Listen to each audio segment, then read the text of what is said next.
I read the story. It was an autobiography, if I remember correctly, of the captain. I might be wrong about that, but I've got the basic story right.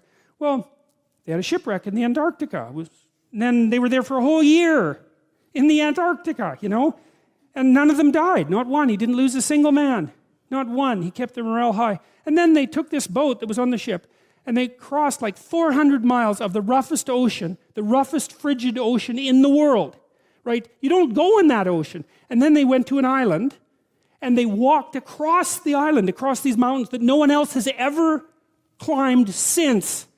And they went to the city on the other side of the island, and they got a boat, and they went and rescued their compatriots, and everyone survived.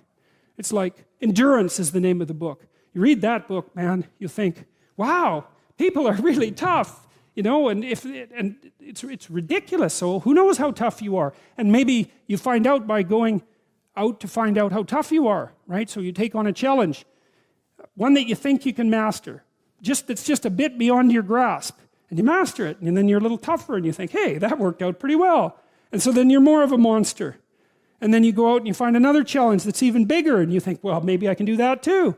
And then all of a sudden you can, and you get a little bit bigger, and God only knows what the limit is of you.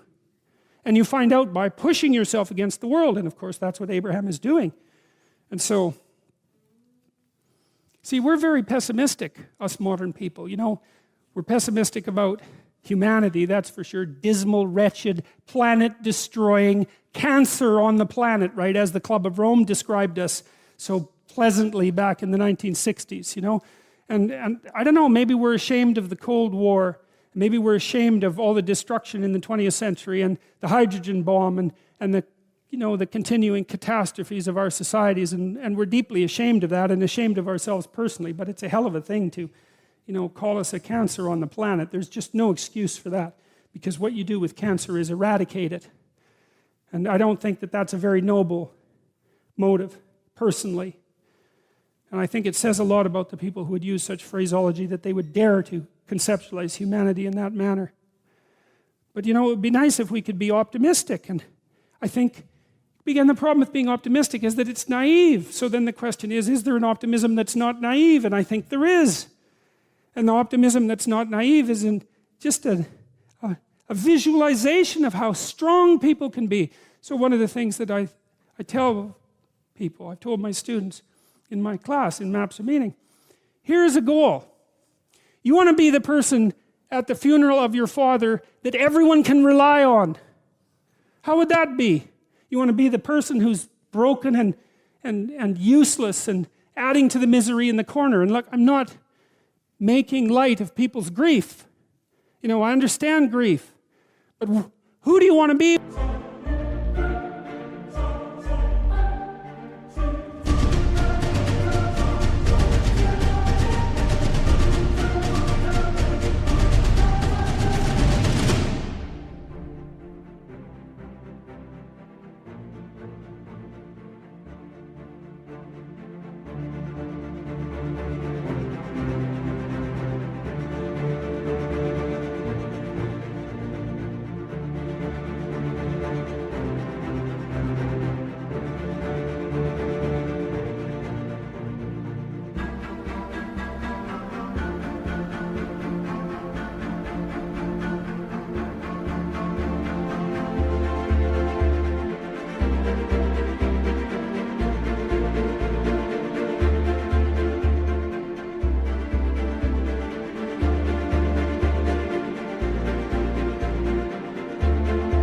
When there's a crisis, right? Do you want to be the person that everyone can turn to for strength?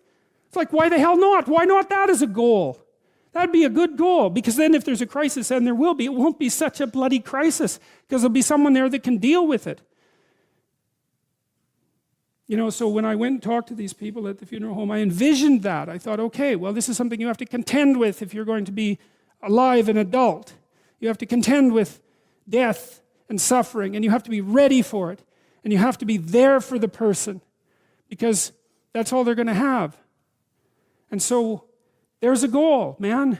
And in this time of nihilism, you know, it's what's the point of life? People ask, and And they're taught that at universities. What's the point of life? Everything's interpretation. Humanity's a cancer on the planet. You know? Well, how about no? How about no?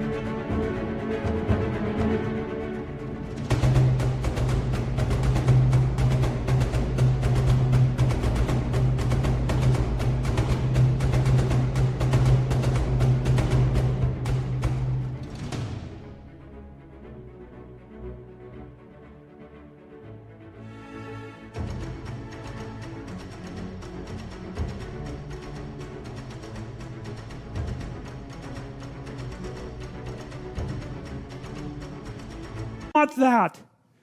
How about that there's something to us?